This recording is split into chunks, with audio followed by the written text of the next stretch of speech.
Something in the way Deren changes settings attracts Yay! me like no other streamer. Get it? That was a reference to the Beatles song. I know. Happy New Year! Happy New Year, Delphia. My fourth time saying that, but not one. Yeah. I wonder if you can hear it on the stream, or just on the video that you capture. Good. So Happy New Year! Good. Thank you, Sophia, for being our forever quality control. Diggs. Happy New Year, Diggs. New Happy Year. Happy New Year. Yeah, Happy New Year. We're here playing Dungeons and Dragons according to Twitch, but we bamboozled you. We're designing a product for Dungeons and Dragons. Bamboozle. Yeah.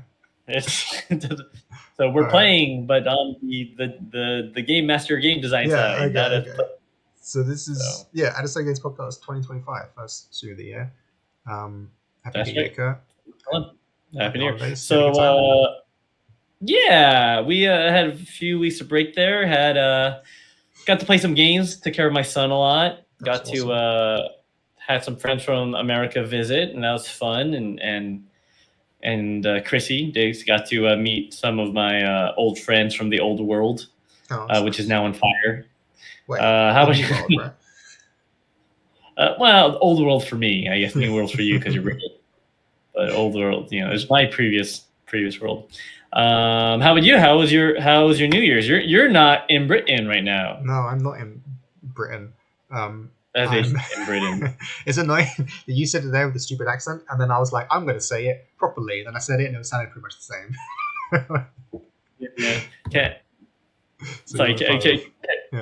Carry on. Yeah. Oh, when you're in America, do people often comment on your accent? Like, surprisingly, where are you from? No, are you from I guess Canada? Because I'm in DC and people here like abroad a lot. No one really mentions it, but I did have, as I mentioned to you a second ago, I did meet an Anglophile in Charlottesville. They're visiting a friend, and she runs a. Well, it's funny actually because we went to a cafe. It was part of our itinerary for this trip. So I'm in America, obviously, that's what you just mentioned. I'm in the DC area, but we're visiting a friend in Charlottesville, and as part of our plan was to go to this cafe at 5:00 on a Friday. This has been our plan for months now, because they sell very special fries. These are fries cooked in duck fat oil. Cooked in duck fat oil. Yeah, I love that. Oh, God, there's nothing more American than frying things in duck fat oil. Yeah, they were amazing. They're really, really good. Anyway, the lady at the shop was a foodophile, a foodaholic. She wasn't as in addicted. She just really likes food and food culture and cuisine and stuff. Coffee is French. That's right. Diggs does say coffee is French. So I guess it's a French thing, not an American thing. That's fair. And you're close to Canada. Oh, is that what it's called? Coffee? Is that what that? Is that right? Making fries and duck fat is called confit? I don't know what that is. Yeah. Deren being. You gone? Sorry. Well, I'm saying you being from England means that there's a lot of French cultural things that your culture just totally shuns and has no awareness of. Yeah. Coffee being one of them. Oh, cool. Thanks. I didn't know. Yeah. So they had a very French aura about the place, so that probably has something to do with it. Anyway, she immediately heard my accent and she was very excited to talk to me because she loves England and has been a few times and wants to go back to London. And then she asked me how to pronounce Worcestershire sauce, so I helped her with that. I see. So she was Anglophile. Was she like older, younger? I guess about our age. And you've completely frozen, unfortunately, on my end, but I'm sure it's fine. Did she hit on you in front of your wife? No, that'd be very funny. She just wanted to learn about food. It's curious. I don't know. You have a slick British accent. Yeah. You sound like you're part. It doesn't quite do the wonders that you might imagine it do. Although I'm not trying, so maybe it can. Yeah. I don't believe that for a second. I want my son educated in Britain. Yeah. And then comes back to me. But, Yeah. All right, so you're in the East Coast right now, and you're going to MagFest in a few weeks. Is that not right? Yes, is we're going to MagFest. We're excited. Oh, yeah. Sophia says that you're frozen. Yeah, when you say frozen, do you mean the video's frozen, or it's cold there? Yeah. because I imagine it's also cold there on the East Coast. Right. Yeah, it is frozen. Yeah. So I do have a fun, an Oh. interesting start to this new year. So far in 2025, I'm averaging 1 per week on Roman period comedies.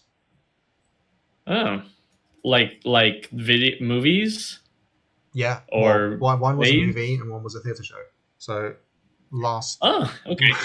so last week we watched The Life of Brian. Great, a good one. Yeah, classic. Yeah, and then this week we watched Something Funny Happened on the Way to the Forum. Have you heard of that? Yes, I have. But I've never seen it. Yeah, it's a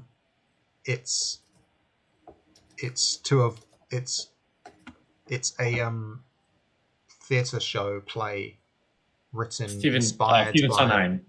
all the comedy theatre in Roman times, like Plautus, Mm-hmm. Plautus.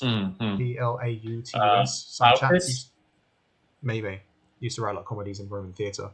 Anyway, they basically read all of his stuff and then just amalgamated it down into one like meta Roman comedy in the 60s for a slightly more modern audience. And it's about a slave trying to earn their freedom, and it's pretty damn funny.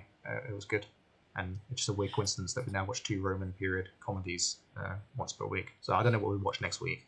If anyone's got any Roman period comedies that aren't those 2, please let me know. I mean, I feel, man, I wish I could watch a good production of a English play where I am. Yeah. Or musical or anything. I always feel like whenever there's plays here. Also, if can the chat hear me or can they just not see me? They just can't see you. Okay. I don't know if you want to try reconnecting. That's fine. Yeah. No, if you could just hear me, it's fine. I could just be the invisible partner. Yeah. So, yeah, whenever we have plays here in Japan, they'll often have Western plays, but it'll be things that are very, very, very well known and popular. Oh, okay, that made it worse. Let me fix that. Sorry, what have I done? I was like, I'll hide your video, and then people just hear you. But then I've hit the video, and now you've lost the sound as well. Okay, undo. Okay, okay, you're back. I'm sorry, you're back. Am I back? All right, good. Yeah. So all I'm saying is, even if you can't find a Roman period one while you're out there, I would encourage you to just like watch more theater. That's cool. Yeah. Well, yeah. Last year I watched that Beatles Shakespeare thing, Justin's parents, and that was amazing. That's pretty cool. Yeah. Jealous. All right. Should we move on to other things? We can, yeah, because we're doing our Hour of Power, and this is our official sort of update on where we're at, getting back into the swing of things. And Duffy also said it's cold there, -30 degrees. Jesus Christ, that is very cold. Yeah, it's pretty cold here, but it's not that cold. America is a song of fire and ice right now. Yes. Sorry, North America. Yeah. Okay, I'm gonna switch screen share. That'll make it less obvious that you're frozen, and then people should be able to see what I'm looking at. Because now we can do the exciting stuff, which is always the artwork. I've always felt like artwork's somehow more exciting than what we're doing, and we're not doing it. But that's fine. Well, I think both are very exciting and interesting. But yeah, I can show off some artwork because basically, once the funding came in at the end of December, I immediately hired a bunch of artists to start work immediately, and we've got 4 artists. We've got Martin, Raphael, Geraldo, and Chrissy Diggs. In the chat. Yay! Diggs in the chat. And then we'll get a cartographer at some point as well. But anyway, so there's been a bunch of art coming in. What can we see? This new piece is done. This is it here. I think this is it here. All right, can we see this on chat? This was like a test piece that I gave to an artist, and they nailed it. So now they're hired. It's basically how this went down. Which artist is this again? This is Martin. He's the new chap. There's Martin. Okay. Yeah. Shout out to Martin. Yeah. Wait, is Martin in the chat right now? No. I don't think he knows we're streaming. I'll let him know. Oh, I thought you said he was in the chat. My bad. So shout out to Martin if you watched the video. Yeah. Welcome to the Legion. We are Legion.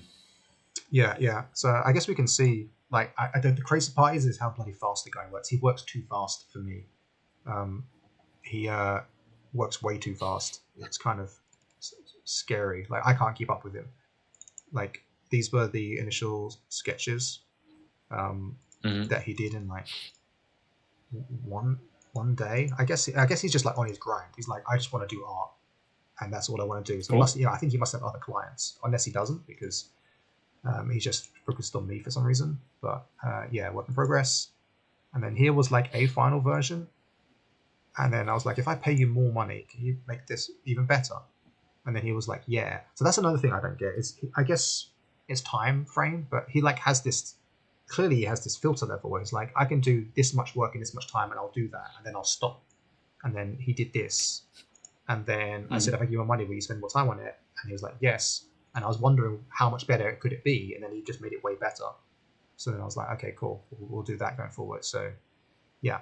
So what is this? This was a scene that I came up with. I don't even think it might even happen, but I just wanted to see what it was like because it's fun and interesting. And this is one of the empresses from the Raxian Empire visiting Avala. This is like a press op situation. This is like a photo shoot with before, you know what I mean? It's a press situation for morale and for whatever. So she's just visiting a fort in Avala, essentially. Is what's happening here.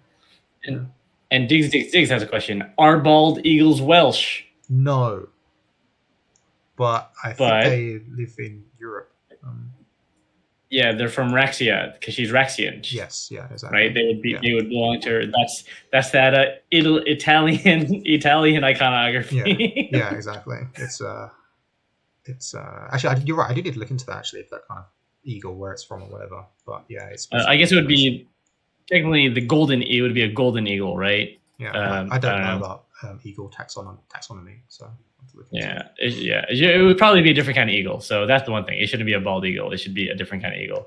Wait, is Martin from America? Yeah, I think Diggs might be right, but I have to look into the off stream. Oh, there you go. Yeah. So I mean, it wouldn't be hard. Live, Diggs. That's very cool. No. But yeah, this is maybe that needs to get changed then. I'll have to look into it. Yeah.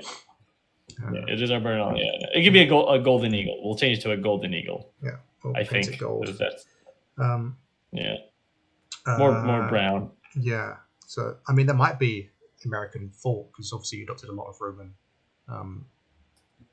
iconography. Bald eagles in your, so I'm doing a search and design and stuff. So might have where those things got compilated.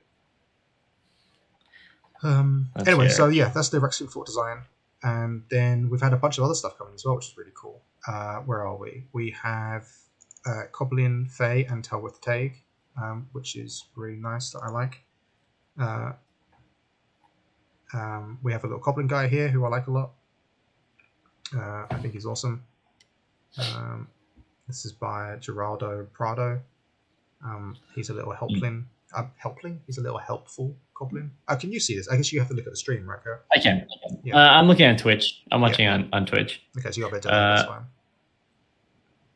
He actually, speaking of actuallys, no, I like this one because it's like a little Chad goblin to me. I don't know why I think that way. You mean like, hey, bro? What do you mean? Hey, bro, you want a fruit? Yeah. Bro, have some. Bro. Yeah, I have one of these mushrooms that I grow on my head. Yeah, it's good. Yeah, so I do. I give the guy. It looks like I'm ready to go take him to a party. Yeah, let's do this. And then, let's go party. And then we have a bad goblin, which is kind of modeled off red caps and that kind of thing. Oh yeah, that one's fucked up. That one looks like it's ready to play a game with you once it puts you in a room and cuts off your leg. Yeah. Yeah. So yeah. Which artist is this again? This is Geraldo. He was on against the Fairy Queen as well. Good job, Geraldo. Yeah. And then we have some Talwith Taig, which is exciting. This is the first time we've really illustrated Talwith Taig. We have sketches here, and then we have Stone Lady. She's supposed to be made of stone. I think it was difficult to make that come across. Maybe I should have asked him to make her less shiny or something. But I'm still kind of happy with it. She's just supposed to be. So this is the Everfather, right? And his Talwith Taig is supposed to be like the super typical heroic warrior kind of thing, like that, literally larger than life superhero Celts basically. And I think he pulled that off. And then there's another version here that's this is supposed to be like a huge goblin basically. Like if you imagine a goblin but as a super person, then that's what this is. Ooh, Diggs has a spicy comment, Deren. Yeah. She said, I put a sketch in my folder if you want to show. It's just a sketch, though. So if you don't want to, since you haven't seen it yet, that's fine, too. Yeah, well, no, I trust you. But I would rather that's just between us before. I don't want to put sketches on live streams for artists and things like that until you've vetted and given notes and stuff. Yeah. This is after work time. Yeah, exactly. No, I got you. Yeah. So you're just showing. Okay, unless she's excited, and then you're not too slow. It's fine. I gave you that brief. I think it's a few days ago. Yeah, I'm not sure. I think it's cool. Yeah. I think it's very cool. It reminds me of I like the red tats. The red. What do you call it? The tattoos. Oh, on the lady. Yeah. Like the red. What do you call it? The body patterns. The ink. Yeah. And then there's more. I think it's really cool. There's more too. Where's the Booback? We've got some Booback stuff, but there's just sketches, so I guess I won't show those. And then we have this. I will show a sketch. This is Raphael. We know Raphael. He's been wrong one. He's been doing designs for the Ever Stranger, and these are so cool. Where is it? There we go. I can show you the larger concepts. Yeah, this stuff's amazing. I kind of don't want to show you all three of them because they're all three of them amazing, and no matter which one I chose, people will be disappointed. I feel like I'm disappointed as well. You better show all three right now. Yeah, I am showing all three. So this is Raphael doing his awesome stuff. So I'm basically making sure Raphael does all the gods because I feel I'm really interested in making sure the gods are portrayed exceptionally well in his style. And I think he'll do the Faeseeker as well. Basically, the most important entities in our universe, Raphael would do just because of how bloody amazing he is. So yeah, these are his concepts for the Ever Stranger, the god of death and destiny, and I just love them so much. Yeah, it's really I like the little guys on the left. His little. I know. I didn't go with them, but I like them too. I know, but yeah, they're fun. yeah, exactly. That's the thing. Like his stuff is so good, it made me just want to make more characters. You know, it's like all three of these should be something. You know what I mean? Or we should take things from there, but I don't know what for yet. But he's the only artist I've ever worked with so far who's inspired me. Like he makes stuff and then iterates on it, and then it comes back. I'm like, oh shit, that's really cool. Like he adds ideas. Or the other artists, and it's not that I'm like I wish I could pay artists more, but like it's not part of their contract to make inspiring stuff, right? Like he just does it because he loves it so much. The other artists give me exactly what I asked for, which is exactly what I asked for, which is fine, right? But that means there's nothing ever like kind of new for me to consume on the way back. But Raphael always goes like the extra mile. To be clear, I don't ask him to. I don't ask any of the artists to do things like this. He just does it because he loves art, and that's why he's so bloody awesome. Yeah. I like the ideas here. Wait, did we decide? Did you? Yeah, decide I went on which the middle one in the end with some slight changes, but. Right. Yeah, the one that just looks like the. I think there's space for some of those concepts. That anyway, we can talk about later to see where stuff fits. So that's the art that's been coming in thick and fast. Very cool. Then what else is there to talk about? Oh yeah, I lost my mojo yesterday, and we're going to talk about. Oh yeah. So here's a conversation. Yeah. Tell me more about what it means to lose your mojo, Deren. Well, I was supposed to be doing design work, which is some of the most exciting stuff that I do, right? Like a lot of the stuff that I'm doing is writing art briefs, finding references, talking to customers or backers, talking to factories, talking to logistics things, writing emails. I got to do my taxes tomorrow. Managing stuff, organizing stuff, reviewing stuff that you've written, planning the book. And then there's actually the stuff that I most enjoy doing, which is the design work. And it turns out I can't talk while finding things in a book at the same time. That's what I just learned. I was like, I'll find this artwork while I'm talking. And that did not work. Here we go. I just want something to be nice on the screen while we're chatting about it. Sure. So I was doing design work for the Faeseekers for the Evermother, and I just sat down and I couldn't do it. Nothing came out. Nothing was happening. And the worst part was I even had ideas that I wrote down before, where they were just like skeletal ideas where you should design an ability like this. I just need to do 4 abilities, or kind of 5. And they, like, nothing would come out of my fingers onto the thing. So I was like, okay, this isn't working. I will do something else, because staring at the screen and doing nothing wasn't very productive, and there's other things I needed to do. So then I did all of the other stuff I just mentioned. I did all of that other stuff first. I did art stuff, I did feedback, I looked at your stuff, I did tax related stuff, I responded to customer stuff, I did all the other things, and then I ran out of things to do that day. And I was like, well, there's nothing else to do now, it's just design work. So I've got 2-3 hours to do this, so there's no stress, relax, I should just do it. And then that kind of worked. Some ideas did come, but there was one that I want to discuss with you on stream, because I have basic ideas of what it could be, but I'm not happy with them. I want something more interesting and different. Yeah, but you had an anecdote you wanted to tell me about writer's block, essentially, right? Yeah, I mean, it's just a common thing that we come to occasionally. And the funny thing is, it happened to you while you were working on the Evermother stuff, right? Yeah. And I guess we can come back to that point in a little bit. Sure. But oh yeah, so when I have writer's block, and you find yourself sort of wandering, and you get distracted, which happens often. The best thing I try to do is I try to either read something sort of in genre, just to get the juices flowing, or read something just for fun to get that going, or read writing by writers. That was my third instinct. I didn't get there yet, but I've got a book over there on Celtic, like myths and tales and fairy tales. That was all I almost picked up, so I will put that higher on my priority list now. Things to try.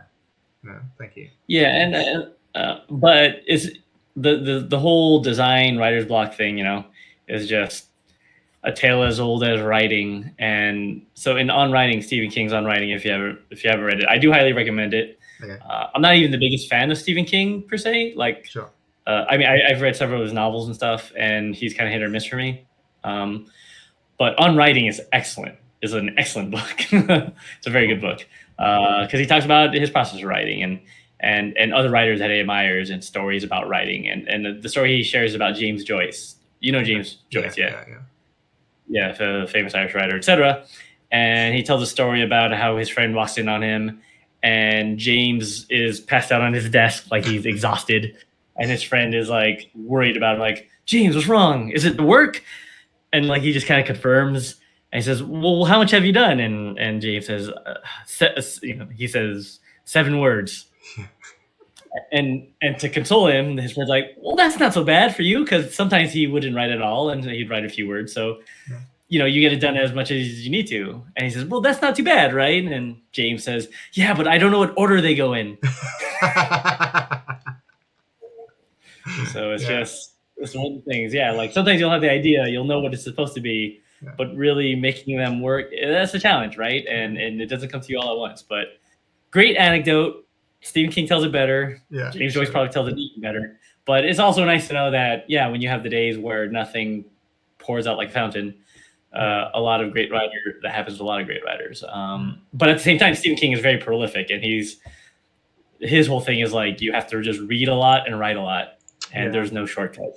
So, and I think same is probably true of design, right? Like, honestly, if you're stuck on a design thing, you should just play a video game for a little bit too. That's probably a good idea. Yeah.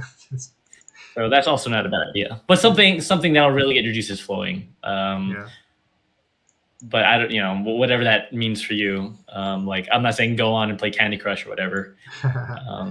No offense if you like people like Candy Crush, but it's not, the top shelf. Go to the top shelf stuff. Games that you love. It's all Path of Exile 2 at the moment. Sure, Path of Exile, Baldur's Gate, I guess, could be a good spot.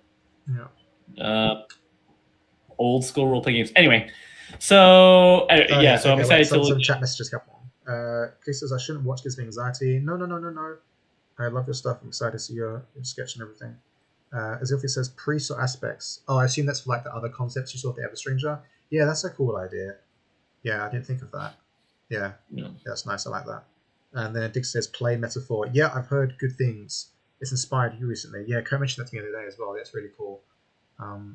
Yeah, I think I might try and persuade Jasmine to play it because the Persona game series is more her wheelhouse. She'll be excited to know that it's less turn-based combat and only sometimes turn-based combat, right? That's what you told me, Kurt. Yeah.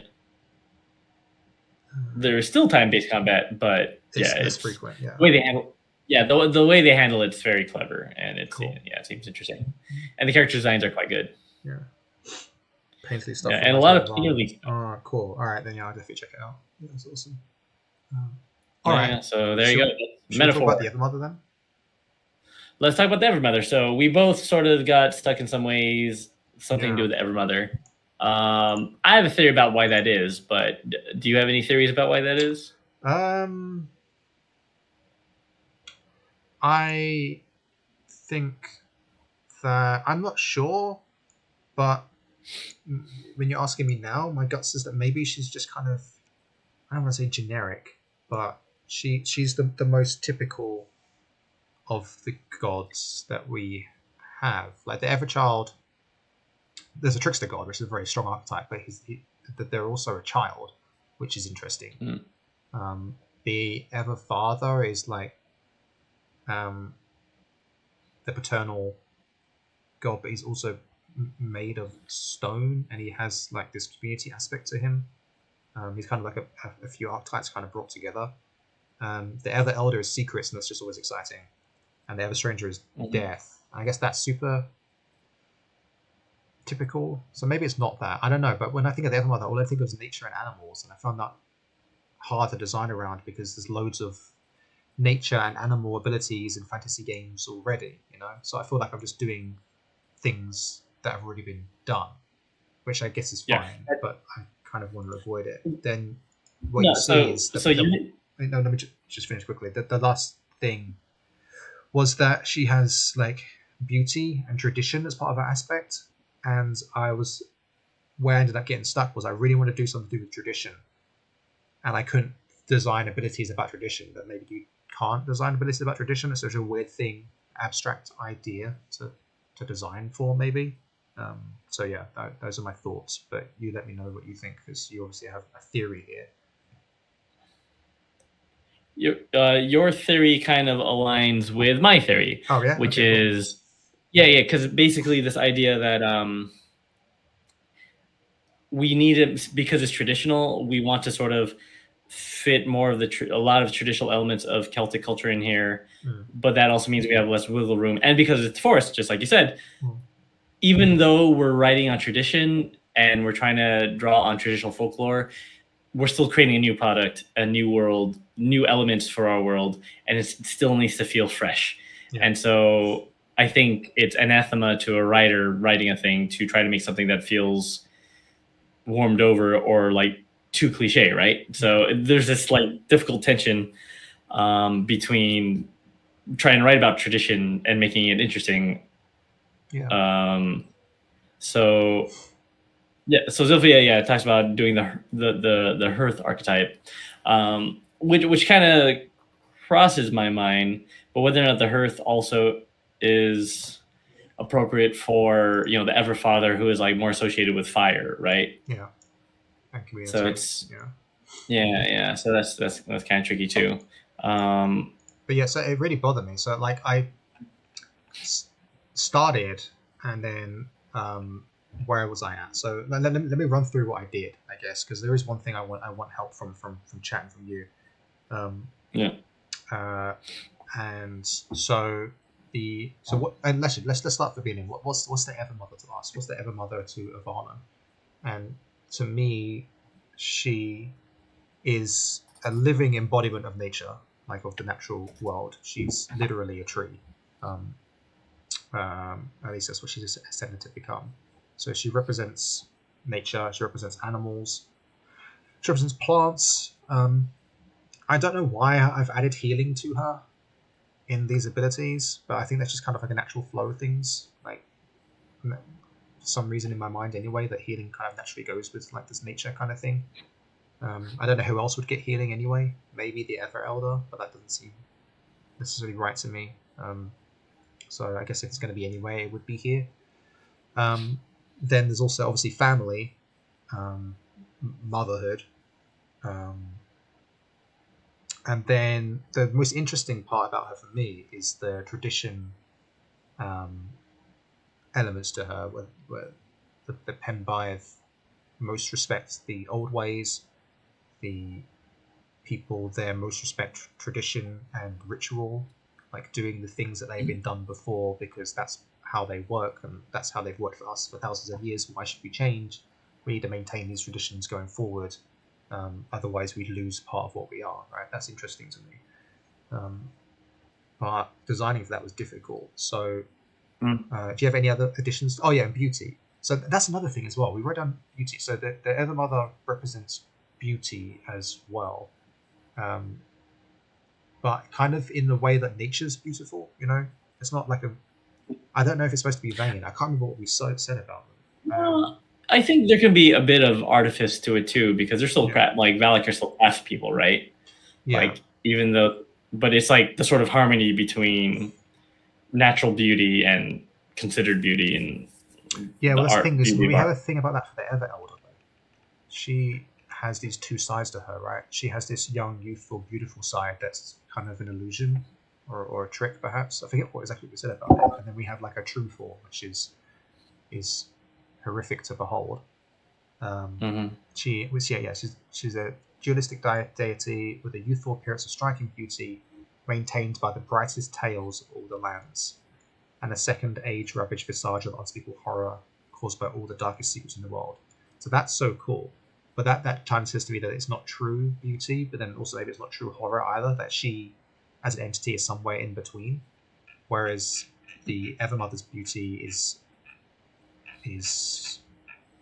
real, I guess. Like it's not a product of her. It's not something she's putting out. It just is what she is.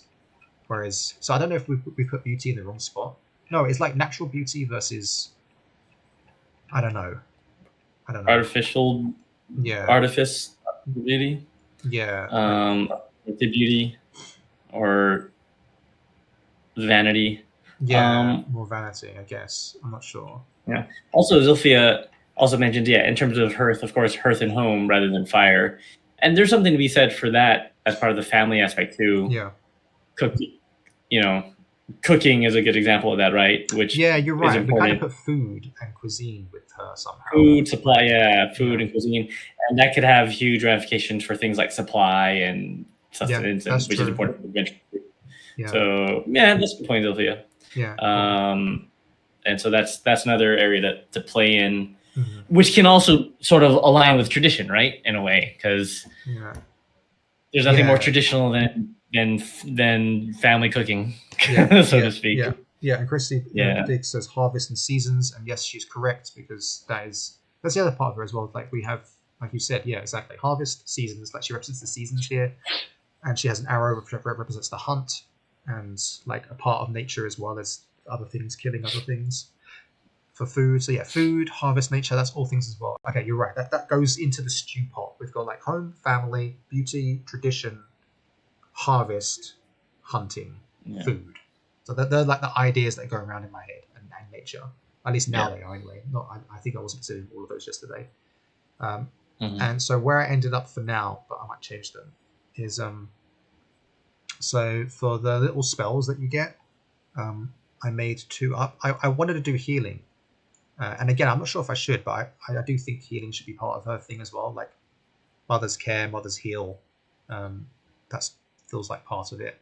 And if healing's not here, I don't know where it would be. So I tried to make a healing ability that was different. And ended up making it so instead of curing conditions, you prevent conditions before they happen. Now, I don't know if that's actually going to end up being useless, because it's really hard to predict when conditions might happen. But then other times, it's painfully obvious. Like if you're about to step into a fire, well, now you can prevent yourself from being burned alive. Or if you're going to fall from a great height, you can protect yourself from being wounded. Sure. Yeah, you can also prevent yourself from being exerted as well, which is really powerful. So, yeah. Does that seem OP? Is like a powerful Swiss Army knife? Maybe, but I think it's less powerful than it looks because it has to be done in advance, and it has to be touch as well. So it might be. I think it might be OP in the kind of fun way where you can plan things, and that's exciting. But if something's already happened, you can't fix it. So. And the way it's worded now is it has to be applied to somebody else, not to your own self. Good question.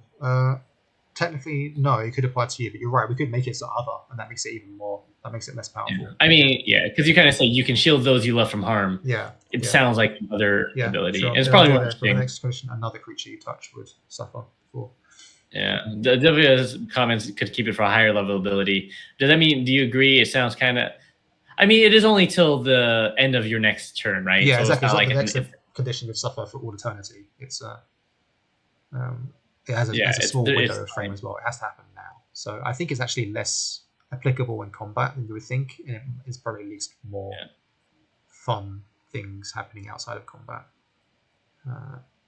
And when you say you can shield those you love from harm, prevent the next condition, other creature you touch whatsoever. And does that mean also that it can only be applied to someone, like that's also the condition of it? It has to be someone you actually love. So if you that's interesting. Yeah, I did slightly consider that. It's not in the rule at the moment, but I'm kind of I don't know if you think that should be part of it or not. I mean, the flavor of that is pretty fun. Like someone who, because you also don't want to make it too narrow where it's useless, right? Yeah, exactly. That's what I'm worried about. But it could be interesting if like you could only use it on certain people, because it forces a role playing thing, right? Like my character has a brotherly love with this guy and has a secret crush on so and so.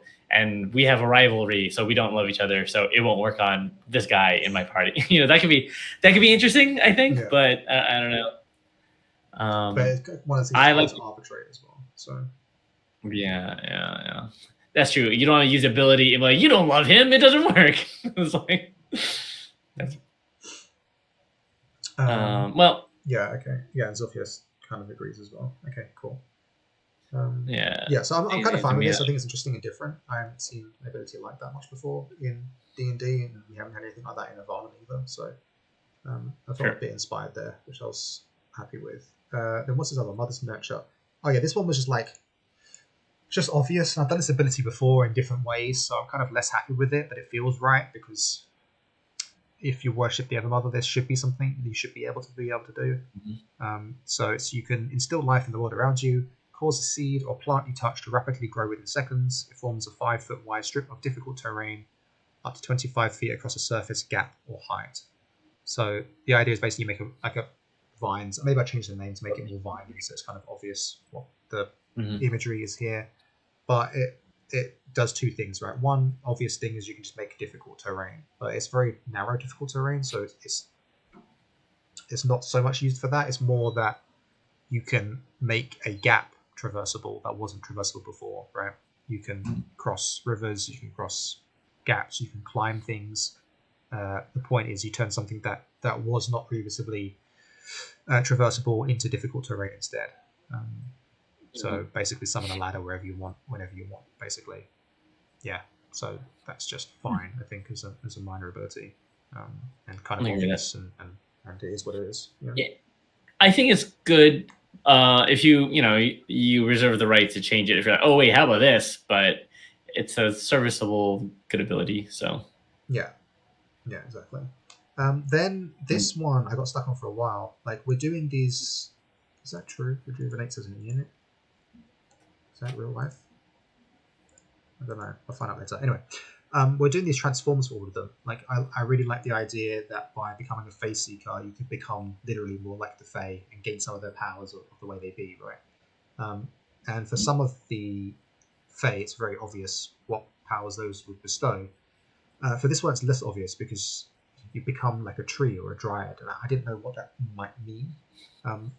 And here's you might call me down for this, but I often design in patterns, as you know, and the way these other two have worked for the Everchild and Everstranger were that the first forms of these were temporary. They gave you like a big advantage temporarily, and then the final version you gain as you gain your mastery allows you to have that advantage permanently for as long as you like. Or you can get a more extreme version temporarily, where you become literally like the Fae, as opposed to just really like them. So I was considering like, how would turning into a tree temporarily be useful? Obviously, I can imagine it'd be useful if you're like running away from someone, you turn a corner, become a tree for 2 turns, and they go right past you, right? But it's only 2 turns. It's like it's hard for you to become a tree and then like watch what's happening in an area because it's only 2 turns. So I was like, well, that can't be the main purpose of it. And so I was like umming and ahhing about that for ages, and I realized, well, being a tree feels like rejuvenating, perhaps, and like you take things into the soil, and just I don't know, there's something calming about being a tree. You know what I mean? So I turned it into a healing ability again. So I guess maybe that works as well, because Mother's Ward is now for other people. This is for you. So basically, you become a tree, and then at the end of the 2 turns when you become a tree, you get the benefit of a short rest, and that's really strong, both in D&D and Avalon. But the caveat is that you spend at least 1 turn as a tree, right? Where you're just there, and yeah, people can cut you down, right? So it's difficult to use in combat. I imagine you'd have to be very careful, because you'd have to do it in some kind of. If someone cuts you down, yeah. What happens if like I basically wrote that you can take damage the same as you would be as a person. So they basically they'd get whatever a free hit on you would be in the rule system, right? Because obviously you can't defend yourself because you're a tree. Yeah. So I think that's interesting. It's like a short disguise, and it gives you a powerful healing ability just for you, if you can use it, right? Yeah. For like a monster or an NPC, do you imagine that they would get to like in D&D, for example, would they roll like an intelligence check to figure out that, oh wait, he turned into a tree? Or like I just wrote down the magical investigation will reveal an aura of magic about you, but not your true form. So the implication is that no, there's no natural investigation you might do that would discern that you're not actually a tree, because you are a tree. Okay. But there is some magic about you that will let people know if they use magic to try and investigate. Yeah. I guess what I mean is, if I decide to use that ability in the middle of combat and my opponent sees me turn to a tree. Yes. Well, then they know that you're a tree, but you still look like a tree. Yeah, and then so it's dangerous to use it in combat. Yeah, I think so. Yeah, unless you can be somewhere safe for a turn, basically, which I think is interesting as well. That's kind of is the interesting gameplay. And then, sorry. Here's an important question. Yeah. Do you choose what kind of tree you are? Yes. Yeah. Assume become a plant, bush, or tree with the appearance of your choice, approximately the same size as you. So you can't become a daffodil. So but so you become like a small oak tree or whatever, but you can't become like a giant or a large bush or like a very tall sunflower. I'd be okay with those kinds of options. Yeah. Sure. Yeah. It seems tricky because like when you start to really think about it, you start to get into the physics of it, and whether don't go there. There's also well, I mean, there's all sorts of questions that arise, right? And also, whenever you use the ability, do you get to choose at the time every time, or are you just always turning? Every time. Yeah. I mean, you choose ahead of time, and that's your form. You take form of oak tree or whatever. When you use the ability, you choose. So okay. So first time I could be a bush some other time. Yeah. Okay. Last question. Can I ask you one last question? Yeah, please. So if I'm a bush, and then he tries to walk through me, and then the duration, he's inside me when the duration of the effect wears off. You're never inside a bush, Kurt. You're passing the bush. How are you not inside the bush? It'd be the same way as if like I was hugging you. Okay, so what you're saying is that if someone's passing through me, Yeah. then then I change back into a human, Yeah. then we'll be entangled bodily. Okay, I can accept that. Yeah. All right, fair enough. You've answered all my questions. Okay, excellent, good. Well, there might be more. So the final version of this ability allows you to become a tree for as long as you like. Right? You could just be a tree. Sure. You could live your life to the rest of your days as a tree if you want to. I said while you're conscious, but that's for other abilities. I guess. Oh, I guess no. That implies that if someone cuts you down and you lose all of your health and become unconscious because you lost health, then you turn back to a person. And I'm okay with that. I think that's cool. Yeah. So you can become a tree forever, or you can choose to become an Elil or an Erlich until the end of your turns. This is you can become an actual dryad, right? Which means you can move. But then I thought, well, what's the point of being a tree that can move? What benefits do you gain from that? And I could have done a bunch of things like tree walking, like you can move between trees or whatever. But I ended up kind of embracing the beauty aspect, and I'm actually concerned here that maybe we should change this. So what I wrote was that while you're an Elil, all mortal creatures that can see you become charmed by you because of your beauty, essentially. So that was me tying into the beauty thing. But now I'm worried that that feels more ever eldery and more mermaidy. You know, that's what mermaids do. That's what sirens do. You know. Yeah, but there's also, I think, a lot of the stories, the traditional stories about like the princess or whatever of the woods who marries the guy. That's definitely I would put in the Evermother's domain. Dryad stuff. So but I would probably make it just one person, like one target. Yeah.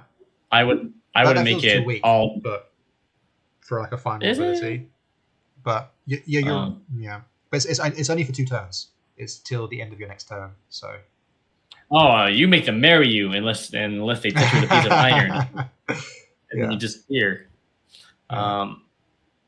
If it's a single creature, I could see it being longer. Because I don't know. But the form only lasts until the end of the next turn. Oh, okay. That's part of the pattern, Kurt. You don't understand. It's part of the pattern. No, I get it. Yeah. No, but what I mean is even in, I feel like in the folklore, the dryad like creature or the fae would like have that form, but they would take the form of a human or whatever. True. I don't know. Yeah, that's the pattern. I get it, but it wouldn't be the worst to follow if you want to give it a bit more power to have the charm last longer until something happens. But be single targeted instead. Yeah. Say that again. But be single targeted instead. One creature. Yeah, exactly, and it has to be that ties very well into the I'm a fairy that decided to marry a mortal folklore, which is not uncommon, and I think it's kind of fun too. So, yeah, I'll obviously your choice. I do think that's not bad, right, for role play. Charming a target is fun. Okay. But then that brings us to where I got stuck, which is this third ability, which has nothing written there at all. So I've touched on growing things, protecting, nurturing, healing things, becoming a tree, beauty. So I've tackled all those things. What I haven't tackled is hunt, tradition, and the old ways, which is the one I'm most enamored with, but I found it really hard to do things for. And then harvest or seasons, right? Those are the 3 things we haven't really touched. Hunt, tradition, which I really want to do, but that's difficult. And then tradition and seasons. And I guess animals. There's no animal thing here yet, which I guess might be tied into hunt as well. So it could be animal related, but that felt like too obvious to me. That's just that's my default is go back to animals, like do something to do with controlling animals or something like that, because that's just easy. But I don't want to do what's easy, right? And this third ability is supposed to be somewhat different and interesting. This is where for the Court of Pebbles, we had the Trickster's Gambit, right? Where you get to play with the fairy tricks on your foes, which is really cool and interesting, right? And then for the Court of Shadows, this is where we did the Destiny ability, where you get to choose 2 different paths find out what your destiny is, and you have like a really strong chance of doing it. But if you defy destiny, you have a less chance of doing it.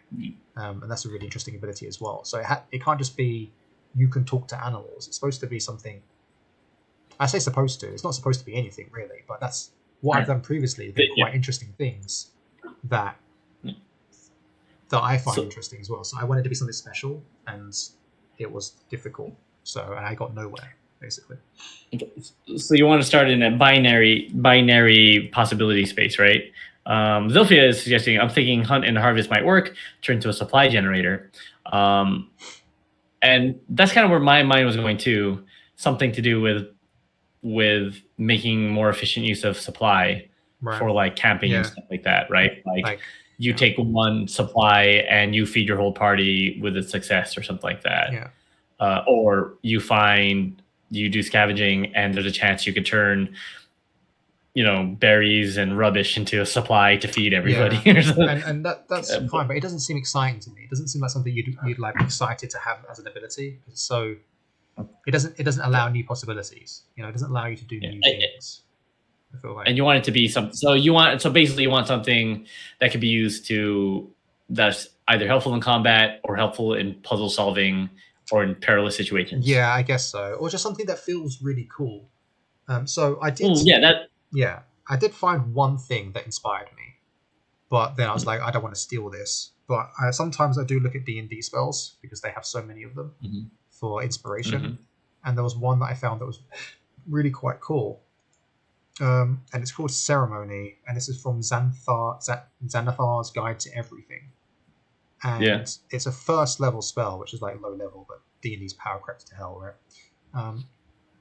It has a casting time of 1 hour with a range of touch and requires some special things.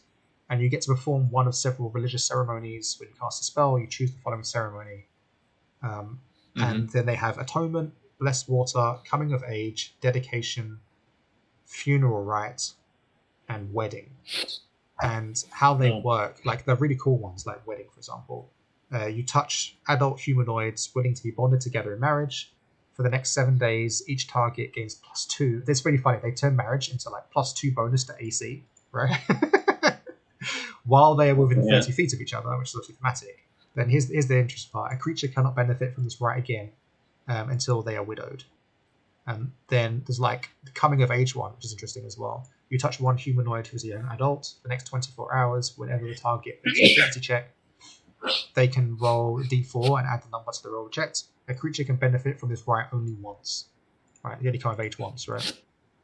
So it's like a temporary buff associated with a really important part of your life that you only get once or until your spouse dies, I guess. And I thought this was really interesting. And it ties into tradition kind of feeling, but I just didn't want to just steal it, but then maybe I do just steal it. And that's like the best I came up with. That's where I was on the tradition of doing things as the past angle. Zilphia's suggestion, thinking growing fresh food or learning prey for easy hunting. Yeah. Is there a way to, I'm thinking like, if you want to keep it, because the issue with that is still like a ceremony. And like you said, doing something that has to do with puzzle solving or combat resolution and so on, gearing it towards something in the wild or the hunt can still be kind of interesting. But that the thing is too, that coming age mechanic is, I guess yours would be more powerful because you don't have to do it for an hour, right? It's like an insta ability, what makes it stronger. Probably, yeah. Marginally, and anyway, like something you can do once a day, whereas the ceremony takes an hour and it requires like spell components. Yeah, but it wasn't necessarily like the outcome that was interesting. It was the idea. Like I just like my priority is to tie this into tradition and the old ways somehow. And it's like, well, what does that mean? I don't know what that means. If it's not possible, because I've been stuck on this for ages, then I think we should do something like what Zilphia is saying, where it's like, and what Dick said as well, like seasons, harvest, animals. Like that, I think would be quite easy. Like Zilphia's got a whole bunch of good ideas in there, and all of them are fine. And I'd be happy with any of those, really. But I really want to just have one ability that's not about nature, it's about another aspect of the Ever Mother. You see what I mean? That's what I'm trying to get to. Yeah. But struggling. There's, I mean, do you want to talk about what you think the problem is with the Ever Mother, or if we should change anything about her to make this easier, or do you think that's a separate issue? I think it's a slightly, well, I mean, the issue with tradition, right? Like, so yeah. Oh, yeah, you mentioned this before. Sorry, you kind of went over this, didn't you? Yeah, it's like, yeah.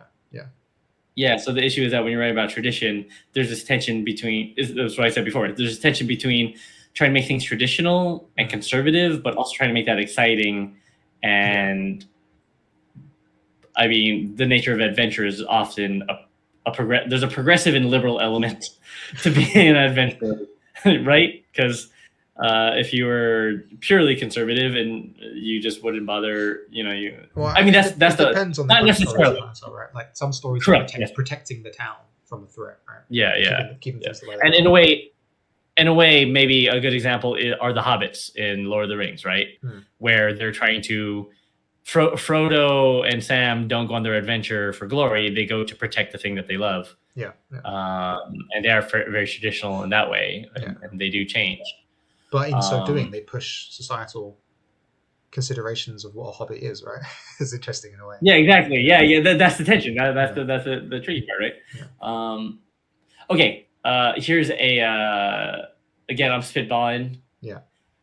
Stephen King. We were talking about Stephen King, right? Even more Stephen King. Yeah. Have you read the Gunslinger? I have not read one books? Stephen King book. I've seen a few Stephen King movies, but not. I'll send you some Stephen King short stories later. But in the Gunslinger, it's like this weird side society where they're all like gunslinger, they're all like cowboys, but it's like fantasy cowboys. Okay. And like the honor, and there's a lot of tradition in their society, and one of the biggest honor or the ways to cite honor is remembering the face of your father, and one of the biggest insults is saying you forgot the face of your father, which is a cool line for whatever it is, very masculine, but in a kind of traditional paternal kind of way. If there's something where you have to like remember the face of your mother and the face of your father and generate your ability that way, like you get two abilities based on your mother and your father, whichever one you like you pay homage to or something for your buff, that could be kind of interesting. So okay. So I had a similar idea, and then you've done it better than I have. So my idea was like, well, they're about family, right, and past. And I was like, what if you could like summon your like ancestors, right? But then that feels like Ever Stranger, right? That's it feels like you're probably dead. Yeah, and so that doesn't work. But even though it feels good, but then your idea is different and intriguing. I guess there's the problem of like what happens if you don't like your parents, what happens if you don't know your parents. I guess you can say the person that raised you, like maybe someone else's your guardian figure. And then if you wanted, you can, similar to that ceremony ability, you could have different buffs based on the kind of guardian you're drawing upon, and it can be related to the others, to the child, to the elder, to the mother, and to the father, kind of thing, right? Maybe you have an ability related, and the mother, and you have an ability related to 4 of the other 5 everyone's, in a way. That could be interesting to me, because then she is if it's about tradition, integrating the other because she's the mother, integrating the other ones into her portfolio a little bit, and making reference to the other gods and roles in the family is kind of interesting. And also, piety is a big thing about the Penbith as well. And so maybe she's the one. Maybe she's the god that respects the other gods the most. Because also the other tribes, they respect her, right? Because she's the one who's most likely to be worshipped outside of the tribe and stuff like that. Oh, yeah, that's kind of fun. Because she's the mother goddess. Yeah, I like this idea. Yeah. So what would it mean? Like, I was trying to find it difficult to like, what does tradition mean? Like, you can't just make an ability that's called tradition. What does it do? Like, what is tradition to these people? And for some reason, I did not even get anywhere near to the gods. So you kind of nailed that.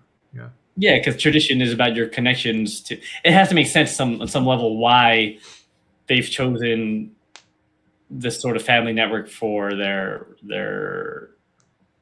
pantheon, right? Yeah. And the one who would sort of enforce it the most would definitely be the Evermother.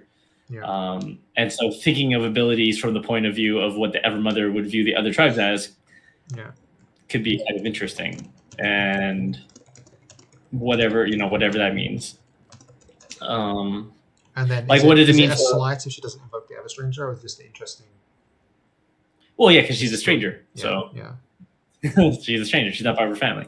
Yeah. Right. So imagine if like the thing with the Everchild is like some sort of protection buff, and then with the Everfather is some sort of like attack buff or something, and then the Ever Elder is some sort of like knowledge buff or.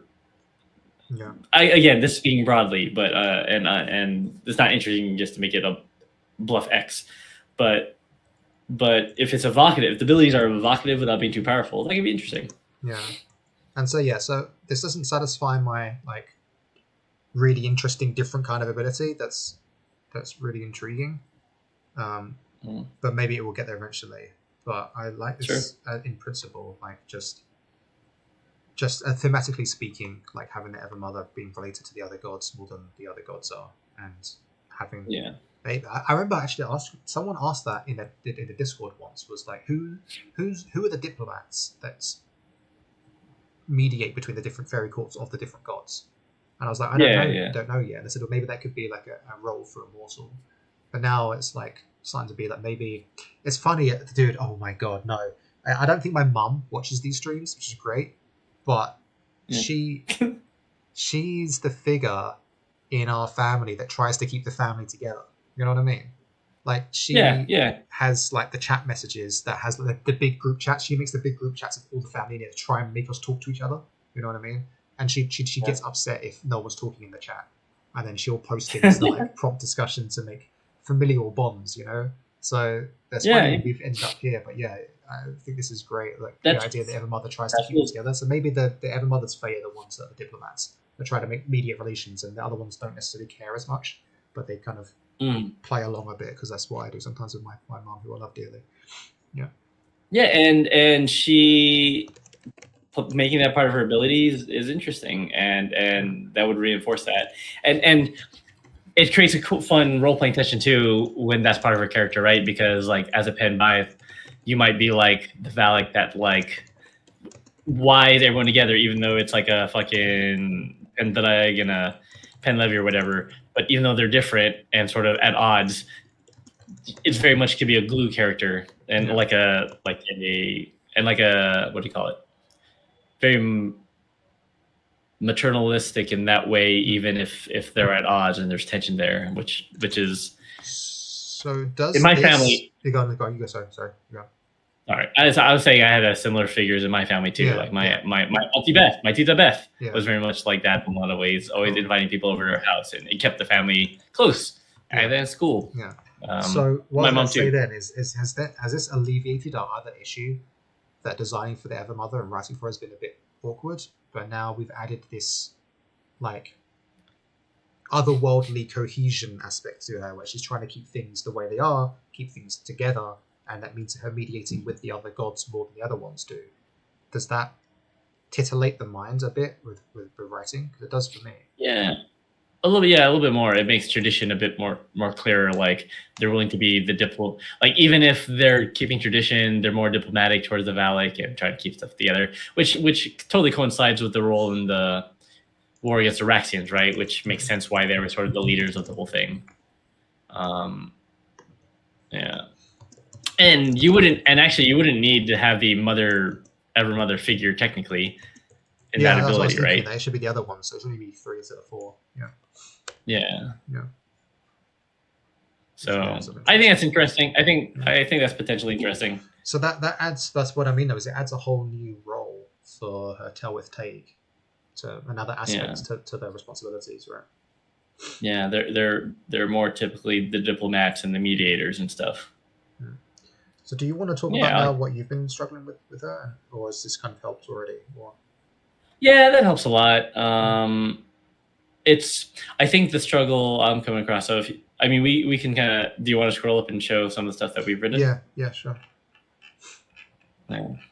So while I've been designing the abilities of being a Faeseeker, Kurt's been writing the some of the story and lore aspects of what it's like to be a Faeseeker for the Evermother and learning about her court of flowers.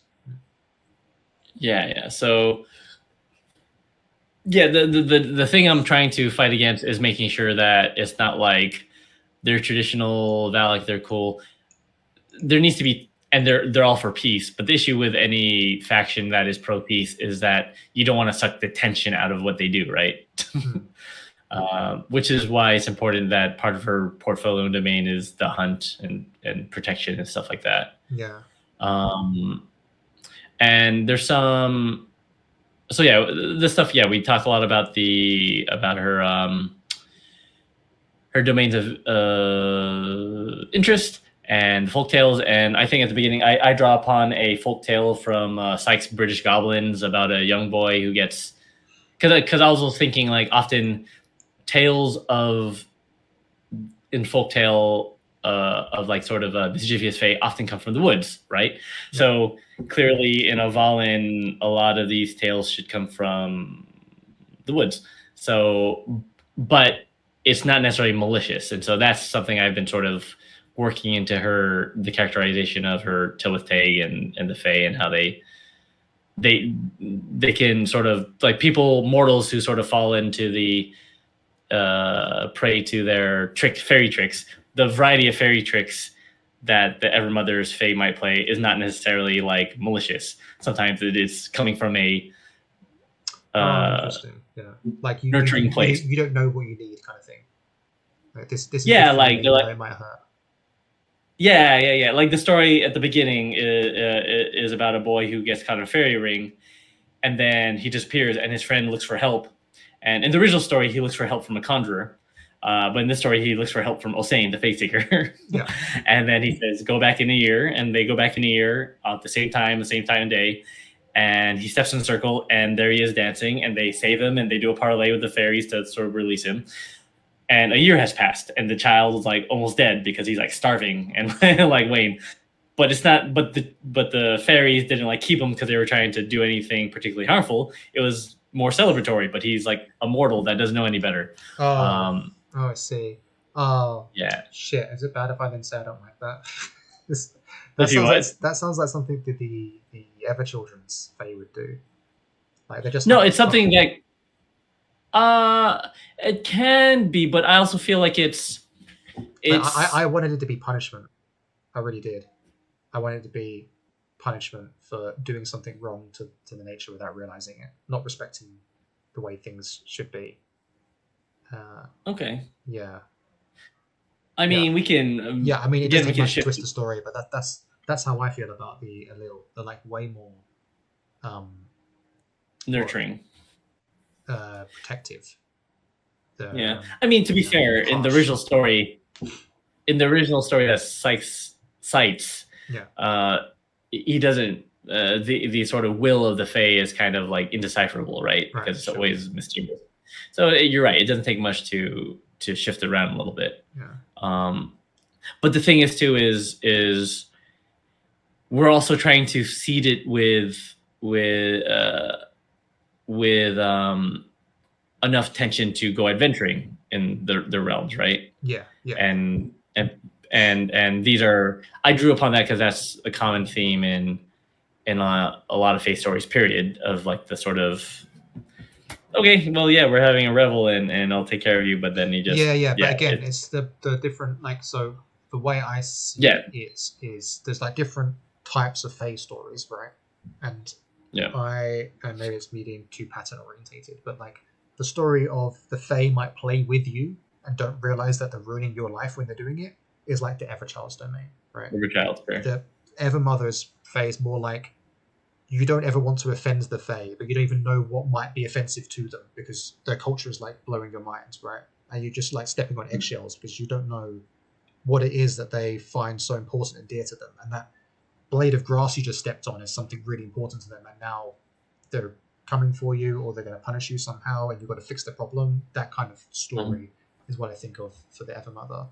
Whereas then for the Everfather, it's like the challenge, the contest, the games. I don't mean games like board games. I mean like games like sports. Yeah, exactly. Of like, oh, you think you're big? Well, I can do this. Can you do that? You know, that kind of thing. Sure. And then the Ever Elder is the games of the mind, tricks and riddles, right? That's the what's in my pocket kind of riddle aspect. And then for the Ever Stranger, it's just the weird stuff where you don't know whether this Fae is trying to kill you or help you, because they don't really talk much. You know, it's like a glowing ghost, and ghosts are always terrifying. But maybe this ghost is trying to help you, but you're not sure. Are they leading you to your death, or are they leading you to your savior? Like, just the pure mystery is what I think about for those guys. So, maybe this is something we need to talk about or design document wise, but like in my mind, I have like the different Fae stories kind of petitioned to the different courts. Okay. Yeah. And that's, I mean, and that's okay too. And that could be part of the struggle I'm having too, which is the broadness. The stories are kind of broad, right? Because we're sort of putting them into more specific categories according to the deities that represent these archetypes. Yeah. And that's what I mean. I'm okay with that. I think it's cool. fine. It doesn't take much to well, I mean, that's the thing is your story. I interpreted that from it, so like obviously it's almost there anyway. Or maybe maybe if it's open to interpretation, that's fine as well. You know what I mean? We don't have to. Sure. Yeah, which is often the case with these stories that we don't know what their favorite thing. But because we're talking about their courts, we can, right? We have insider information into the world of the exactly. So I guess at that point we do have to put opinion and say So maybe you know, it's easy enough to turn to a story or to just a story where he starts, because it is in the original story, like he's kind of playing the fairy ring and the year passes. It does feel like a punishment because like he nearly starves to death. Right. Exactly. So it's like did he like step on a mushroom? You know what I mean? Did he? I think the more likely thing is the more likely thing is he just had fruit he wasn't supposed to eat, kind of thing. He ate from a grove he wasn't. Yeah, perfect. That's fine. Yeah, exactly that kind of thing. Yeah. And it's attached to the story of the magic yew, which is a magical yew tree in the heart of the Forest of Dane, maybe, and then like a bunch of fairy circles are rather. Anyway, it no could problem. Be like a fruit from a tree that none of the birds were eating from. You know what I mean? Like there has to be some kind of hint that you weren't supposed to do it, but you did it anyway. Yeah. We'll workshop it. We'll workshop it more. Make sure it feels good. So is there anything else you're stuck on for the Evermother then, or is you kind of just working through it now? And So if you scroll down to where tradition was, I kind of like that's where I was kind of stuck actually. Oh yeah. But I think our conversation helped a lot. So it took forever to write this about Valak's resistance changes occurred on the island over the past few decades, long for return to old ways. Druids and Swinpict are particularly keen on preserving the ancient traditions from which they derive their powers. Exactly. Are drawn to her court by many wonder sails, the pen, bathe bard, spin about her tilleth take. Yeah. Like we've seen that as well. The like literally in the world in the world lore, politically speaking, there's like a schism between the Penkawa, right? Because the Everchild is all for the future and change and things. And a bunch of the Penkawa have now, with the exiled prince, joined the Penbaya essentially. Because they want to go back to the old ways. If you're for the way things used to be, then the Evermother is the goddess for you. Yeah, exactly. Yeah. And so now I just have to finish the rest of these, and just the tone of it and the way to approach it, because I'm trying to have it be. Oh man, I have those typos are bugging me. Resist. Is that not right? Resistant. No. Valak are resistant to change, I guess, is the issue there. Resistant. Or resistance to change that have occurred? No, the Valak resistance to the changes. Oh, never mind. Yeah, resistance. Never mind. It doesn't recognize the word Valak. Valak resistance to the changes that have occurred. That's engaged all the time. Yeah, you can get rid of that. Anyway, we'll edit later. We'll edit later. You can actually Valak resistant to change. To changes. Oh, you mean like the Valak? Yeah, exactly. I see. Valak resistant to change to the changes. I mean, change it to another word that we actually use in like English. So you're saying English resistant. So you mean like the English people, the English resistant to the changes, right? Yes, exactly. So it should just be the yeah. Valak. The Valak resistant to, and then get rid of it here to changes that. Changes. Anyway, this is stuff to do off stream, but yeah, you're right. Anyway, okay, cool. So yeah, I kind of found my tone a little bit more here, and then I'm going to start vibing out on the rest of these. Okay, one more quick thing on the ability then that occurred to me while you were talking is I just had this feeling of like we have tarot basic abilities, right? And now I want an ability where you flip over a tarot card and something happens because of it. Oh no, Kurt's gone. Kurt, are you still here? Kurt's actually gone. Okay. Guest has joined. Click to show. I will show stream. You're back. I disappeared. You're back. Yeah. So anyway, I was saying that we have tarot cards for the Faeseekers. Kurt's gone. Yeah. We have Faeseeker, the fairy tricks from the tarot cards, right? But they're still tarot cards, so maybe we should have some ability in the game that relates to them being tarot cards. And I was like, we should be able to flip the cards and like do something based on what cards revealed or interpret them somehow. Mm-hmm. And then I just realized that as I was saying that out loud, that sounds like an Ever Elder ability, right? That's like interpreting stuff. Like, do you think that sounds Ever Eldery? Like interpreting the tarot cards? I see. yeah. Keep that in your back pocket for the Ever Elder. Yeah. And then there's one more thing was that, again, it's me doing a pattern, so you should tell me no, because it might be bad. Sure. But like the Everchild's third ability is to do with the fairy tricks, right? And it's really cool and interesting. And it's like making the fairy tricks not just a punishment thing, but something for the players to play with, which is cool. The Ever Stranger, the Destined Path one, we could make the punishment for not doing the Destined Path be related to fairy tricks. And that would make it also fairy trick related. So it's like, oh, what if the third ability is always related to the fairy trick mechanic somehow? Mm-hmm. And then you say, no, Deren, don't restrict yourself like that. Or you say, yes, that's cool. Well, I mean, we are getting people, we are designing a bunch of fairy tricks and we want to make them relevant. Yeah. So it would be fun to have them on the players. I think it's a design space worth exploring. Yes! That's the sign off that I want. Okay. Yeah, like, there's nothing worse than like having a cool thing, like a deck of fairy tricks, but you feel like you don't have enough reasons to use it, them. Right? Yeah. Yeah, so if you could find reasons to use it, I think that's cool. And if not, that's fine too. But yeah, it's okay to be positive about it. Sure. Yeah. So does that mean then that you think that you want to relate these those abilities to the fairy trick somehow? Somehow, yeah, maybe. I'll think about it. Okay, I don't know how it would work. But, or at least the cards or the idea of them. Yeah. Yeah. Let's see what that means. Yeah. Let's think on it. Yeah, think on it. All right, should we stop here then? Is that a good place to stop? Yeah. It's also my bedtime. Yeah. So I guess recap. So where are we at?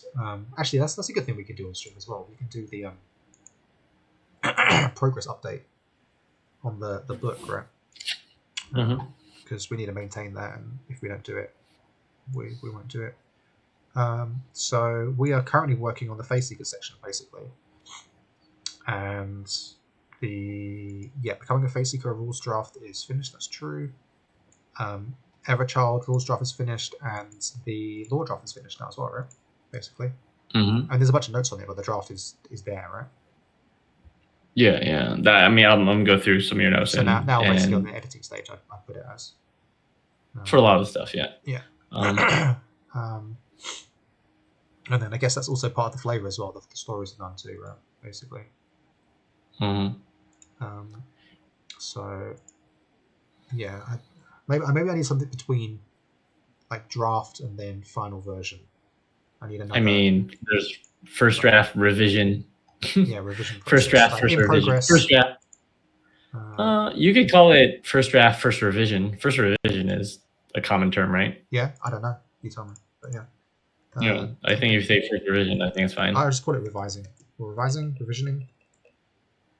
First revision. Yeah. But you might want to. For it, I should do what you said. Revision.